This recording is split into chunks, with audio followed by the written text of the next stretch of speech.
Welcome to the latest episode of The Independent. I'm Pete Sampson, joined as always by my co-host Matt Fortuna. I am at the Fairfield Inn by the Raleigh-Durham Airport. Matt is in, Mike Golick's radio booth atop Bryant-Denny Stadium?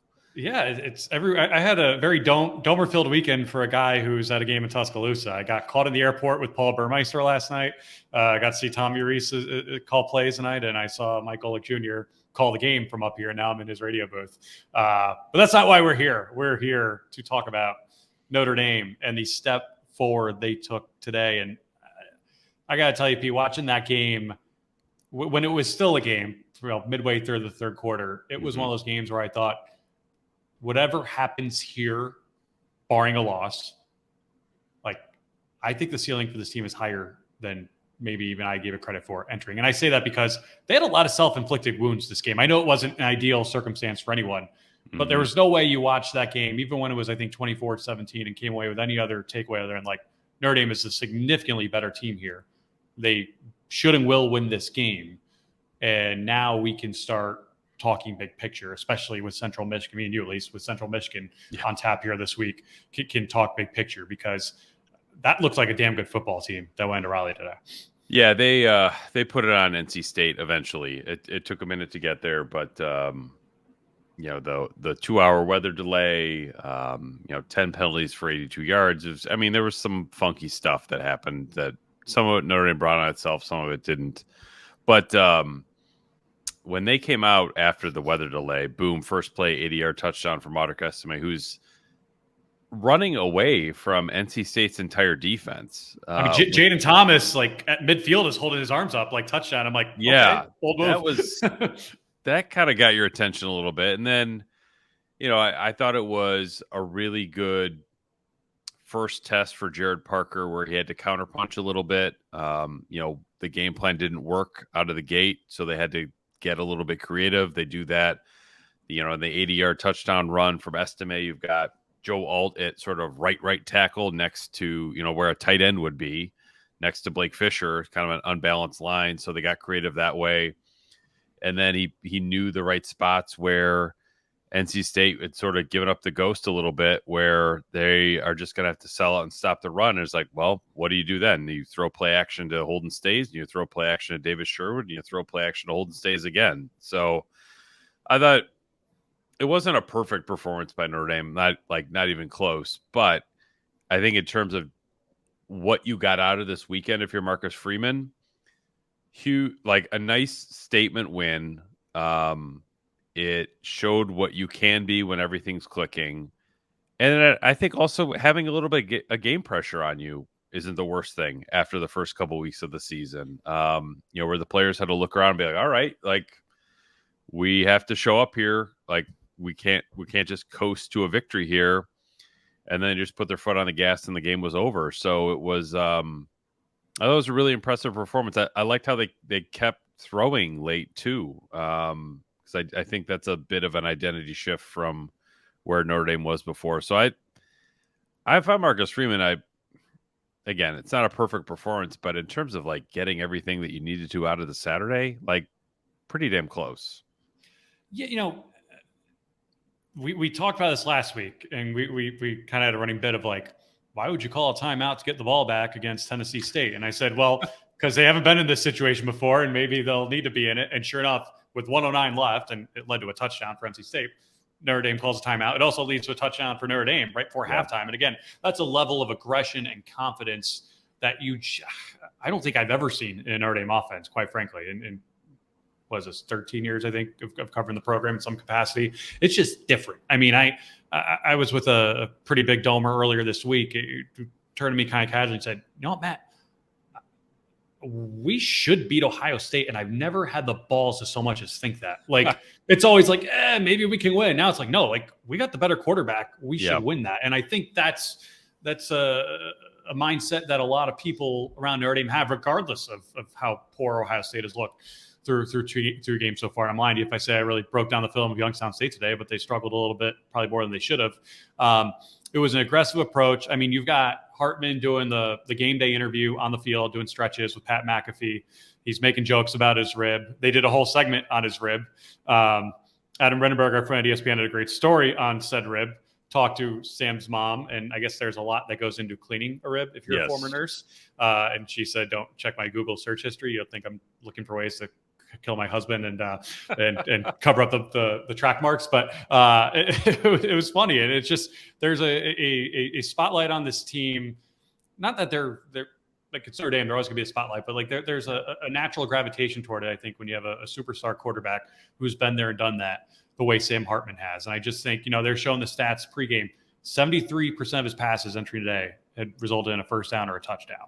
Obviously, that number went down a little bit today, but again, you look at the final line, 15 of 24, 286 yards, 4 touchdowns, playing within the flow of the game. Obviously, a fumble, but he got hit around too. I mean, third play of the game, he gets knocked on his ass, fumbles the ball, they recover.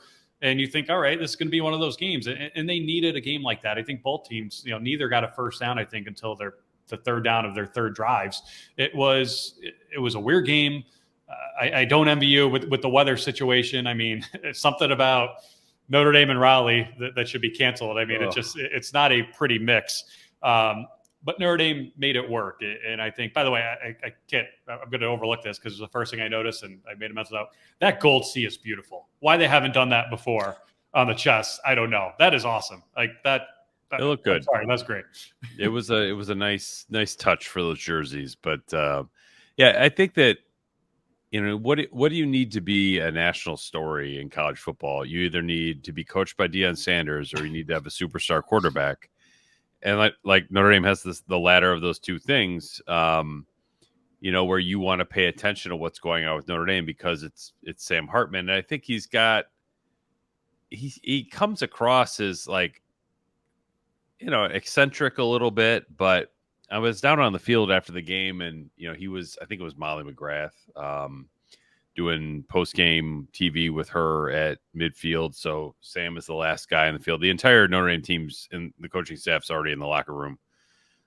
Sam comes over towards the tunnel to come up, but NC State's band is playing like right by the tunnel. And like, he knows like as soon as I go in the tunnel, these Notre Dame fans are going to go nuts. So he just stops, takes a moment, lets the band finish it up. As soon as they're done, last note, boom, he's running up the tunnel. Fans are going nuts, slapping a couple high fives. He gets up there. And it was interesting. Like there was an usher down on the field who came up to me after and it was like, man, that's like, I've been watching this guy for 5 years and I'm just a huge Sam Hartman fan. Like I'm just really impressed with him. Sure. It wasn't Dave Doran. It wasn't Dave. It definitely wasn't Dave Doran, but, I just think like Hartman comes across as somebody that's sort of easy to like. He's, got the quirky rib thing, the beard, the hair, the fact that he's really good. It makes Notre Dame interesting on a national level. Like outside of people who are listening to this podcast, I think are sort of interested in Notre Dame now, maybe in a similar way. Like, you want to know, okay, Texas, like how good are they? Or like USC, I'm curious about them. I think Notre Dame is sort of they're a national curiosity now for reasons beyond like history and tradition. They're interesting because of current times quarterback and head coach. I mean, speaking from the seat I was in tonight, I never in a million years, shouldn't be that dramatic. Rarely, if ever, have I watched Alabama play in person and thought, man, they could use Notre Dame's quarterback right now. Like Tommy Rees. Yeah. I mean, he recruited Sam Hartman to Notre Dame. He's probably not there without Tommy Rees, but like, boy, could Alabama use a Sam Hartman right now? Like, other than throwing downfield, use a Tommy Rees quarterback. Yeah, I mean, it was a boom or bust effort for those guys tonight, but it is different. I think it resets the bar. Again, the schedule being what it is, what we've seen so far. Clemson themselves struggled for a half today with FCS Charleston Southern. I don't want to get ahead of ourselves. November is a long time from now. If your next trip to Clemson's anything like your second trip to Raleigh was, there will also be a hurricane. Like Clemson, right? Yeah. So certain ACC locales just are not that friendly in Notre Dame in the weather department. But it is different. It feels different. It looks different. Not to be over dramatic about how good or bad NC State is, but Notre Dame took a punch today. I mean, 3 and out, I wouldn't qualify as adversity, but when you first couple drives, nothing's working for you. I won't say doubt creeps in, but like after the last 2 weeks we watched from our purview, it's like, oh, okay, this is different. Like we got to like watch a game that's going to unfold here and see how Jared Parker is going to solve his first test. And, Tony Gibson is a hell of a defensive coordinator at NC State. I'm pretty sure he was on Marcus Freeman's short list when Freeman was hiring a DC and went with Al Golden 2 years ago. He did NC State. I tweeted this. You probably saw it. But do you know what the last time they gave up 30 points in a game was? Oh, I saw that you had tweeted this out. Was it like, I can't remember. What was it? November 21 against Sam Hartman. Scored 45 points, 45-42. Right. Like, that's a damn good defense that got carved up pretty neatly by a Notre Dame offense that I would say was not on its A game either. Like, they weren't bad, but like it wasn't like, oh, all right, hand him to Heisman now. So I think we learned a lot about Notre Dame from this game. I think Marcus Freeman learned a lot about Notre Dame from this game. I think you have to be confident in the capabilities of your football team and the fact that there's a lot to correct. I mean, that was a sloppy first half, especially from the defense. I mean, Benjamin Morrison's the last guy you expect to deliver a late hit and get an unsportsmanlike conduct penalty. And right after he dropped an interception, that was basically a long punt, a couple plays earlier in the first quarter. It was sloppy for a while, and NC State likes it sloppy. I mean, Greg McElroy and Sean McDonough had said before the delay, I think they were quoting Dave Doran. They're talking about someone from the NC State side who said, like, bring it on. Like, these are conditions we love. The dirtier, the better. But let's do it. And that's, the underdog mentality that they naturally have there. But Notre Dame rolled up their sleeves and got it done. And they got it done with room to spare. I mean, there were a lot of starring actors in the fourth quarter there who we probably didn't expect to see making big plays for the Irish and putting that game away as definitively as they ended up doing it. Yeah, certainly not Davis Sherwood, or Holden Stays. Like, you knew that there was a good connection there working with Sam Hartman if you watched any of Notre Dame's preseason camps. But it's such a weird box score for Notre Dame when you look at, offensively, they score 42 points, 6 touchdowns. I'm sorry, 45 points, 6 touchdowns. But they also went 3 and out 6 times. So it wasn't all just like, okay, this is exactly how we drew this up in practice. Very rarely have we seen Notre Dame go out and win via the chunk play, but that's what they had to do basically until the fourth quarter rolled around, where just a handful of explosive plays were keeping the offense together. But it was a weird game for Notre Dame offensively. But man, once they figured out their groove and they had established, not necessarily establishing the run, but at least the threat of the run with Audric Estime. I mean, he finishes up with 14 carries for 134 yards, but 80 of it is on one play. So then it's 13 carries for 54 yards, which is not bad, but not what you expect from Audric Estime. The other backs chipped in a little bit. I feel like there was a chance for, Jeremiah Love could have snapped off a huge touchdown run. Jarian Price gave them a little bit of something. But it was just like they had to muck around and figure it out. And then once they did, NC State couldn't do a damn thing about it because did we just sort of really overvalue Brennan Armstrong as a quarterback at this point? I think we'd have to say that we did, right? Like, he didn't have a whole lot of help there in his defense. No, his receivers were real bad. Well, his receivers in Virginia were really good. So I think that had something to do with it. But anytime you hold anyone at the ACC level to 4.4 yards per play, you're going to win that game. I mean, it's funny hearing even Brennan Armstrong say before the game, he'll be 24 next month, I think. And rarely is he the youngest guy taking the field among quarterbacks in this game. But sure enough, he wasn't this one. But Notre Dame's defense, aside from a few breaks late in the first half, came to play. And again, when do you see that kind of quick strike, big play, almost Ohio State-ish offense from Notre Dame, right? I mean, 80-yard touchdown run. 40-yard touchdown reception from Holden Stays, 35-yard touchdown reception from Holden Stays.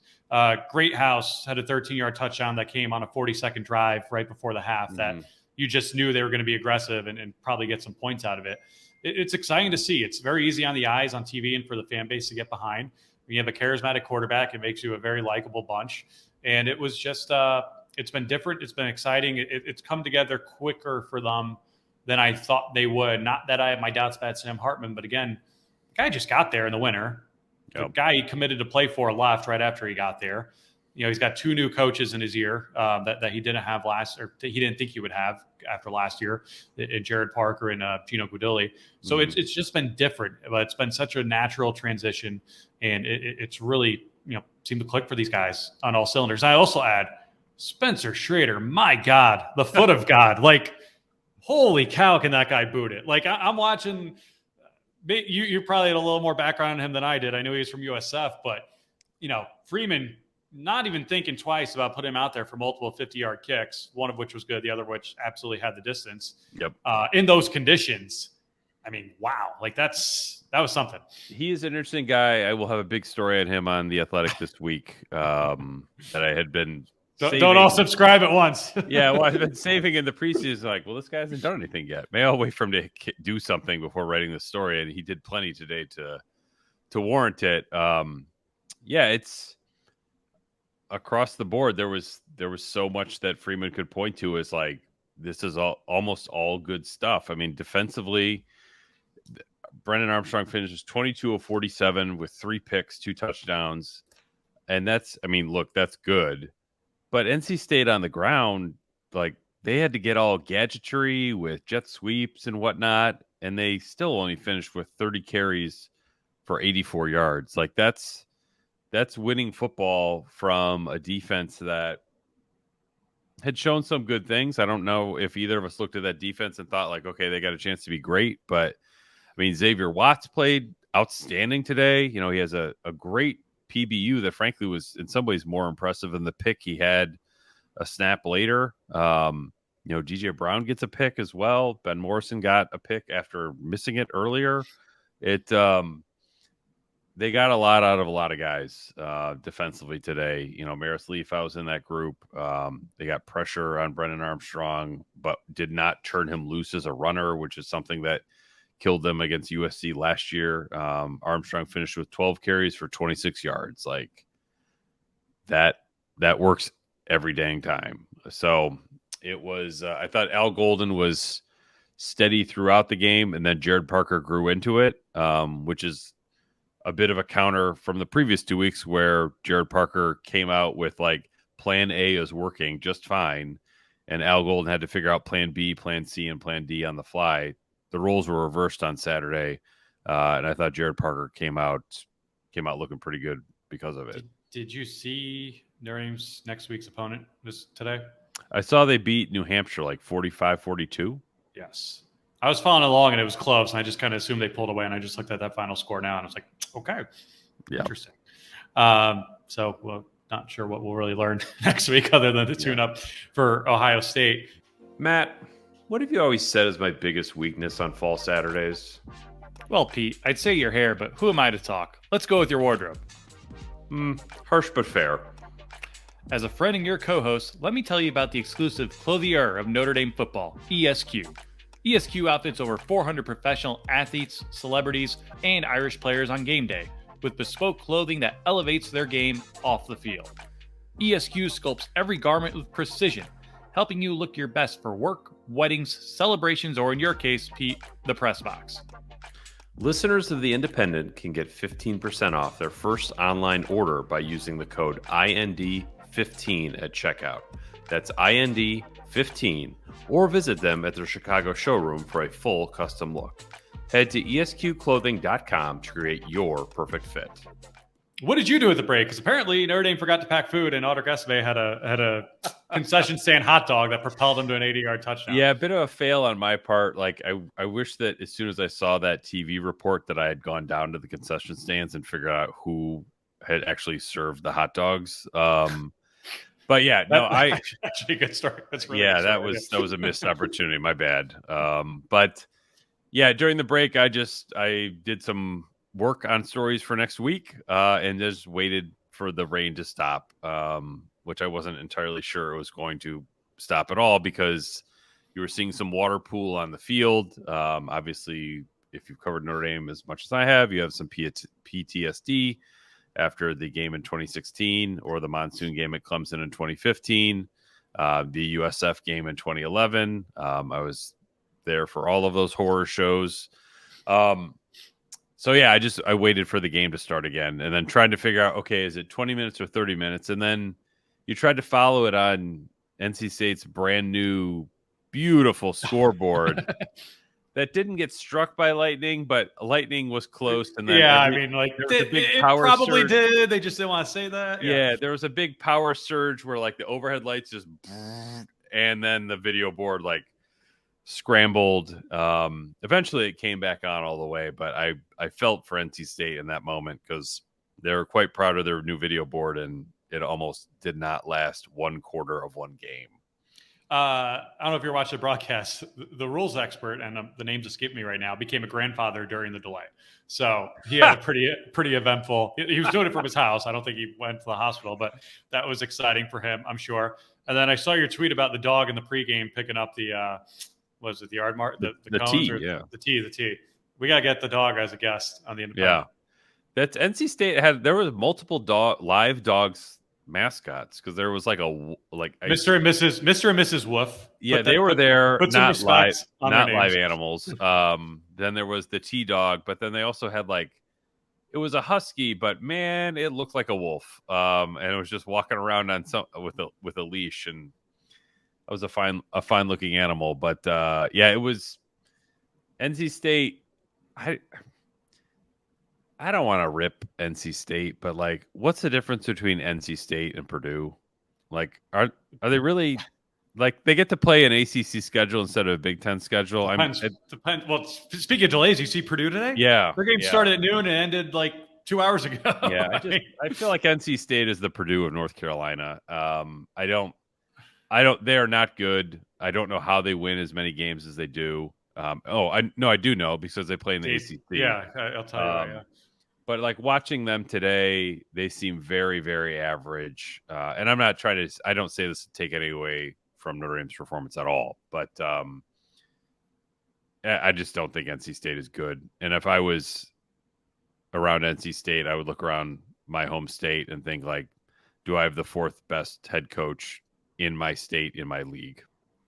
I've always thought NC State, I don't want to say they've had one 10-win season in their history. They probably would have had a second one if their bowl game didn't get canceled to COVID a couple of years ago against UCLA. But I've always thought that place is a sleeping giant. I thought that place could be, if not what Virginia Tech was during the Beamer heydays, close to it. I just think you've got the fan support, you've got the environment, you've got the location. Recruiting wise, you can get kids into there. I know you don't have the brand of your rival school, UNC, but I just think, and you look at the draft output, I think it's fair to say they should win more games, or should have won more games than they have in the past. But you said it, they're in the ACC. North Carolina needed double overtime today to beat Appalachian State. Carolina's right. There's a reason Notre Dame has won 29 straight games against the league in the regular season, and it's not because Notre Dame is like Georgia. Pittsburgh lost a home day to Cincinnati in its second game with a new coach. And again, Pittsburgh and NC State are former Notre Dame quarterbacks. Oh yeah, I forgot he was there. Yeah. Boston College almost lost at home to Holy Cross. Yes, and they might have, if not for the weather delay. And by the way, the NIU team that beat Boston College at BC last week lost at home today to Southern Illinois and FCS. Virginia Tech lost to Purdue, which now is the North Carolina State of Indiana, I guess. I don't know. I'm not really sure how that works. I don't know. It might be insulting to Indiana or Ball State. What was the other one? There was another Virginia lost at home to JMU in a game. Well, they didn't have their quarterback, and they were the underdogs. Yeah, but, America's fourth president knocks off the school of America's third. How long were you working on that one? No, yeah.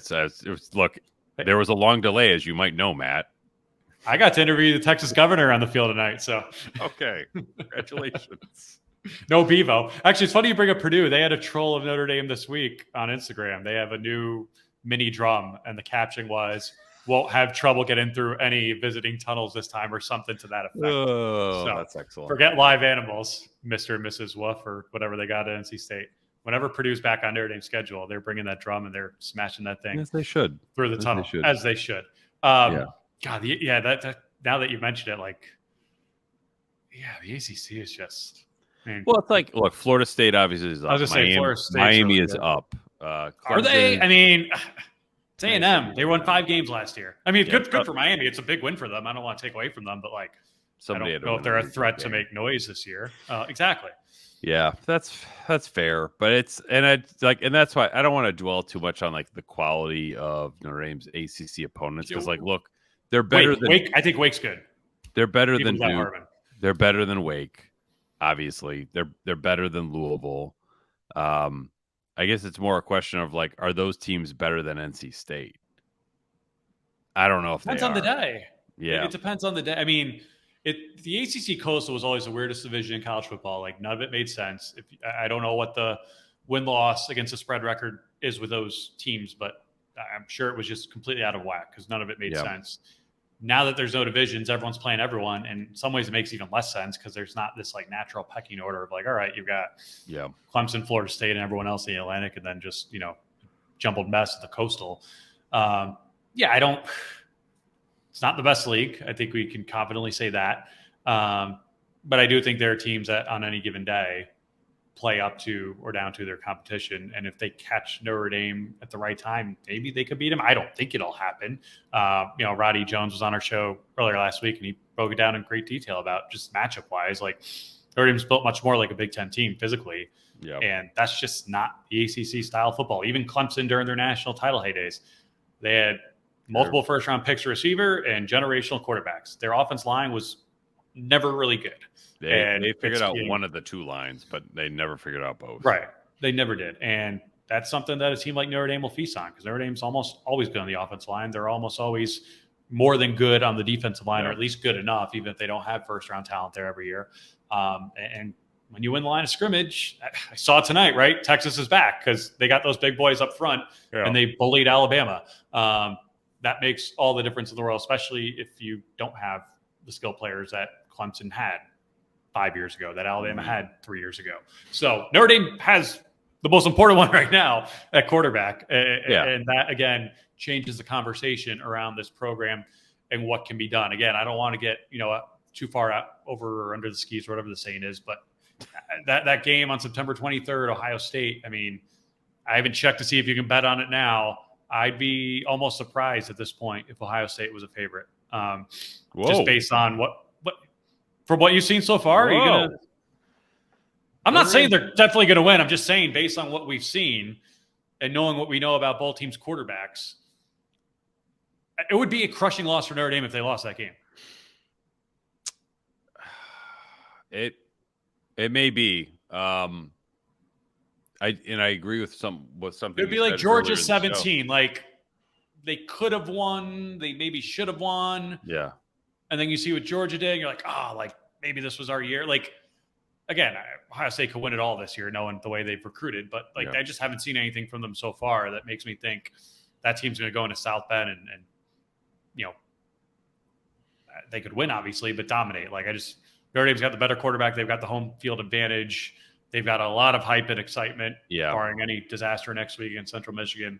I feel a lot differently about that game on September 9th. To me, that was like the big thing today that Notre Dame could get done, is to make people feel differently about the Ohio State game.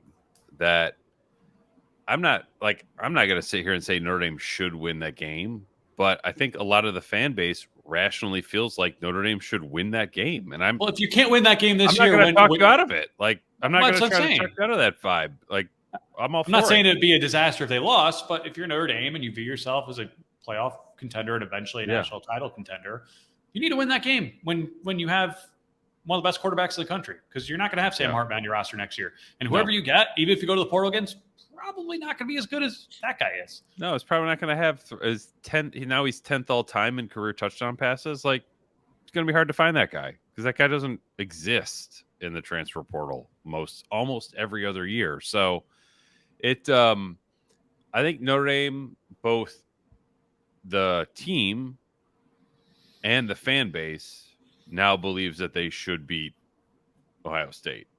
I think they could beat Ohio State, but did Notre Dame really believe that it was going to beat Ohio State last year? No, not with that game. First game as a head coach, second game as head coach.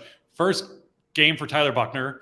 No, where you're playing Who like a can't even start on four-corner. this Alabama team. Yeah, I mean, you're playing a four corners offense, and then it's like, holy crap, you're winning in the almost the end of the third quarter before the dam breaks. Like, that's not going to be like Notre Dame is not going to.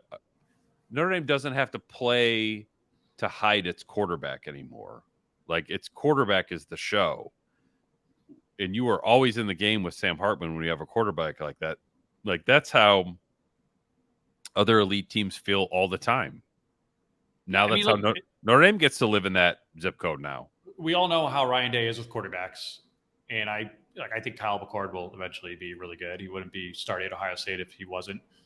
But I also think that's kind of the benefit of getting these guys in September when you're the more more proven. You have the more proven quarterback. You're the more veteran team. Like, it wouldn't be some disaster if they lost, but it's like Clemson in 2020. Like, Brian Kelly knew the temperature of his team that year. He was, I don't want to say cocky, but like he was as quietly confident as I think I'd ever seen him really from preseason on that year about what a mature, deep team he had and how he thought they'd be Clemson. And we saw the post game after where the players said, Kelly's pregame speech said, like, we're going to rush the field after we win, so make sure you get out of here. Like, there was a swagger in his step about it. I mean, he was calling his shot like 3 weeks in advance. I don't know if you remember He said we got to get He trusted them not to overlook their opponents. Yeah, it was like 2 or 3 weeks before Clemson. He's like, we got to turn up the juice now so we can beat Clemson later. Like, coaches don't really operate that way. He knew they could do that. And I'm not saying, Freeman's obviously a coach who's going to think he's going to win in every game he's in, but like, he's also a second-year head coach. He hasn't seen the kind of stuff that Brian Kelly did. Sam Hartman as a quarterback has at least seen as much stuff as a guy humanly possible could see as a college quarterback. And so I think there is a quiet confidence about him that permeates through that roster of when they go into that game 2 weeks from tonight. This is our house. We're going to protect it. Who the hell's Ohio State? It's not.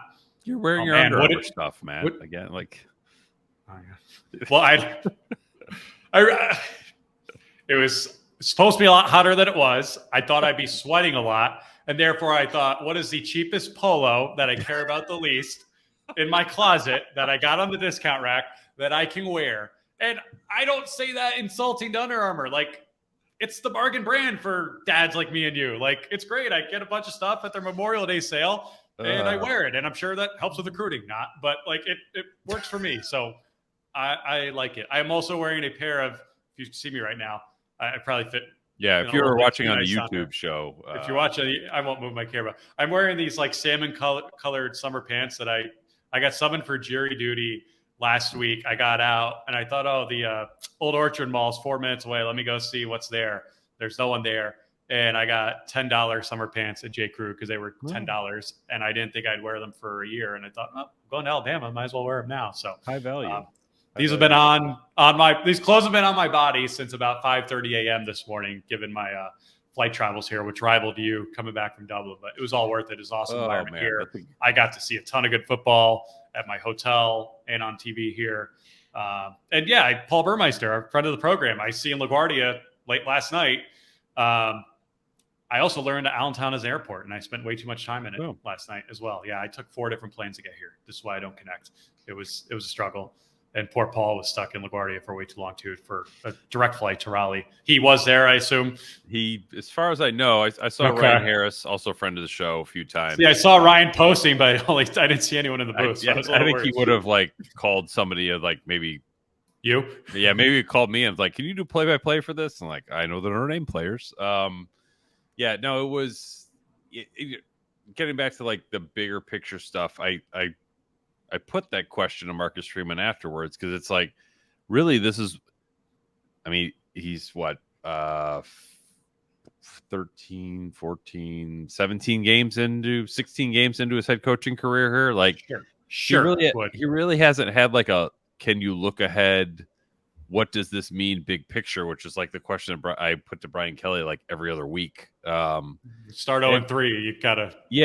That's a deep hole to dig out of. But, he's like, look, what's the ceiling of this team? I don't know. But like, we got Sam Hartman and they responded like a winning team, like a championship team would tonight or today against NC State, where They took a punch and gave 4 or 5 back.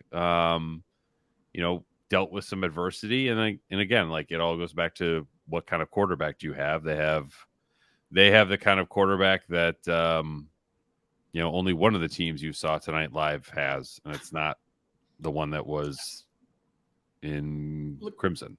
Look at, like, that you probably got to watch more than you bargained for given the delay, like Colorado, Nebraska.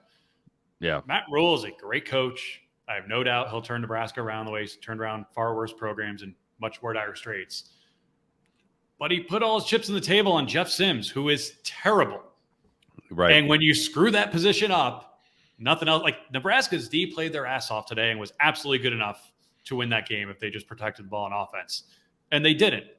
And we've seen that with teams all over the place all the time. You got a great QB, everything else just kind of falls into place. Yeah. And if you don't, you got to work that much harder at everything else. And here's a fun one for you.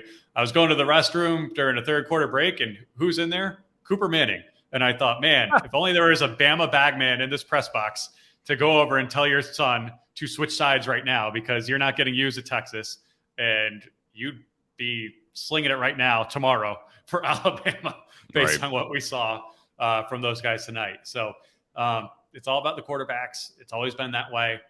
It is a luxury that Notre Dame has right now that they've not had in a long time. It's fun to cover. It's fun to watch. And I can't wait to see where it takes them this season. Yeah, it's going to be a fun ride the rest of the way. I didn't really know where the season was going to go, but I felt pretty confident about what it was going to look like on the way there. And I mean that in the sense of, like, I knew Notre Dame was going to be a very entertaining watch. Maybe not as entertaining as they are, maybe not as enjoyable a watch as they have been for the fan base, but this is a season that, like, I mean, if you're a Notre Dame fan, I think you are highly rational to sort of kind of dream big on it. I felt like a good season would be if they're 8-1 going to Clemson and they got a chance to sort of play their way in. I still feel that way. However, when they go to Clemson, they're going to have a much better quarterback than what Clemson is putting out there right now. And I mean, who's to say, like, Notre Dame's got 5 more ACC games. Are they going to be favored in all 5? At least 4. Yeah. I mean, it's not even a question. Yeah. I mean, it's like, if Notre Dame was favored going to Clemson, that would not shock me today. Whereas before the season started, I would have. But that, I'm just saying, like, that just sort of changes, like, all right, well, I thought Clemson before the season was the hardest game that Notre Dame had, because Clemson was going to want to pay them back. It's on the road. It's in November. It's a long season. Who knows what the previous 8 games look like, how healthy you are, etc. Now I think Notre Dame's going to look at Clemson and be like, well, just not the same as Ohio State, but similar. Like, why shouldn't you expect to win that game if you're Notre Dame? Yeah, it's where that one is on schedule is, it's just such on the back burner for me right now because of Ohio State, because of USC, because it's only September 9th. We got to focus one game at a time, Pete, which is why we're skipping Central Michigan, only focusing on Ohio State right now because it's a nice early season game. A lot can change for both teams between now and November. Again, Clemson, maybe more than anyone, is proven they can improve a lot, even in some of their not great years over the course of a season. Yeah. And knock on wood, injuries, depth. There's just so much that can be different between now and November that, yes, what I've seen so far has not been impressive from Clemson, but my focus is on the Buckeyes. That's 2 weeks from now. I am very much looking forward to that one. Next week, less so. We'll do we want to ramp up the Ohio State coverage? And Ari Wasserman's here right now. I can get him on this show if we want to talk about the Buckeyes. He'll be in Notre Dame, like, because you're going to be at Ohio State, right? Like, I will be there. Yes. Okay. Yeah. Ari Wasserman will be there too. So maybe we'll find a booth somewhere and lock ourselves in and do a crossover podcast. Perfect. With I guess, is it athletic? I guess I'm not athletic anymore. Yeah, athletic by Inside Zone. I don't know. Yeah, something like that. We should do a live post game show that night. I will put that out there right now for all of our listeners. That's a good idea. Win or lose, the takes will be strong. Yeah, from me, from you, from Ari, from everybody. working towards the live show format post game where, we'll have a chat and we can take your questions and read them out there. I think by the time Ohio State rolls around, maybe we'll work out the kinks for Central Michigan and then just turn on the juice for Ohio State a week later. Not to get too far ahead, USC is up 49-3 on Stanford at the half. So that also was going to be a fun game. I mean, you just ruined my night, by the way. I'm in a Vegas. Our friend Tim Murray recommended this one to me. Vegas has no. They got rid of all their college pickup contests because they kept losing money, but there was a hybrid one at Golden Nugget with college and NFL. So a buddy of mine went in there, kind of half and half. And we were 4 for 4 today on colleges, but I had Stanford plus 29 to round it out as my fifth college one. Maybe second half backdoor, although unlikely. Yeah, having watched some of the game, you're not gonna get any joy on that one. I hate to tell you, but can't win them all. Yeah, but hey, look, Notre Dame. I think we both pick them to cover. I think that we both picked them to cover. I did not. No, I had 28-24. Okay, so I picked them to cover, but not by this margin. So yeah, Notre Dame looks the part. I think so. They've covered all 3 spreads.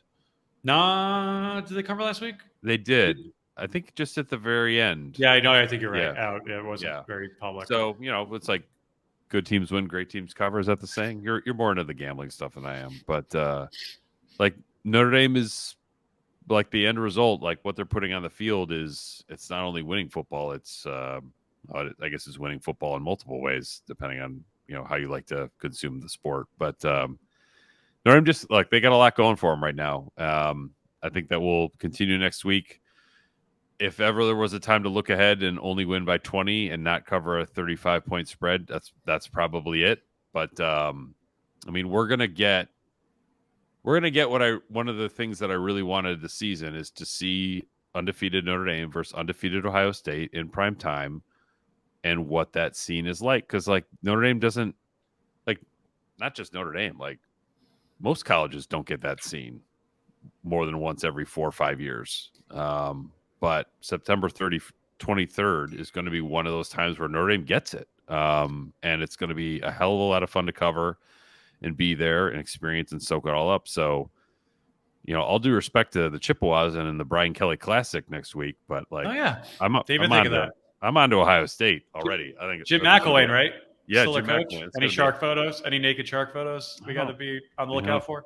Yeah, I don't think in Mount Pleasant there's a whole lot of deep sea fishing like there was around Gainesville. So I knew everything I needed to know about his SEC coaching tenure when he got defensive and couldn't have fun with that.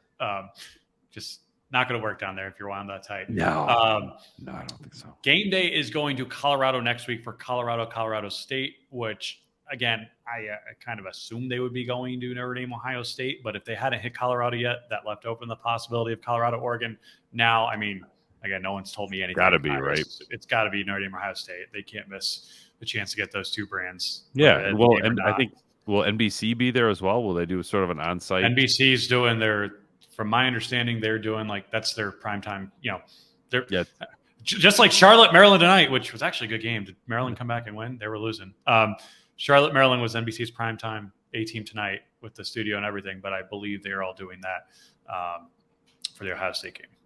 It's going to be a good time. It's going to be a really good time. Great time. So, well, we're 14 days away from that, so that leaves time for multiple podcasts between then and now. I think we're going to have kind of a special podcast the week of Ohio State that we can float some details on maybe next week once that's finalized a little bit more. But it's on the Notre Dame Club of Chicago website right now. If you want to look it up, I don't want to share all the details because I'm still learning about them as we go, but our names are on there.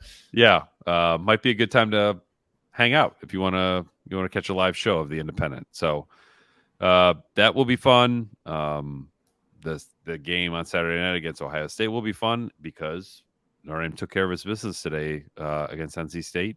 45-24 winners. I really should have that score committed to memory. It was 40. Yeah, you got it right.